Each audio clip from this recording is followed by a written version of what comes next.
বাংলাদেশের পররাষ্ট্রমন্ত্রী বাংলাদেশের পররাষ্ট্রমন্ত্রীর নাম হচ্ছে মোহাম্মদ হাসান মাহমুদ। ইনি হচ্ছেন বাংলাদেশের পররাষ্ট্রমন্ত্রী 11 জানুয়ারি 2024 সাল থেকে। পররাষ্ট্রমন্ত্রী মনোনয়নতা দেন হচ্ছে প্রধানমন্ত্রী, নিয়োগ করতে হচ্ছে রাষ্ট্রপতি, আর মেয়াদকাল 5 বছর। সর্বপ্রথম ছিলেন খন্দকার মোস্তাক আহমেদ, যেটা মুজিবনগর সরকারের সময় ছিল।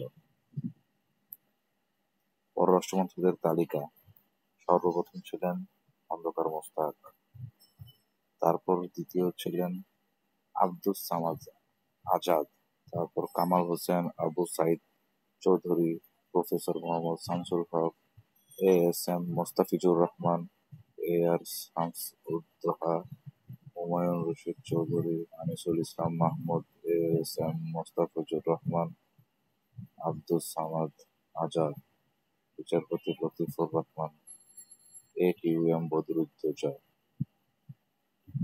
মোর্শেদ খান, ইয়াজউদ্দিন আহমেদ, ইফতেখার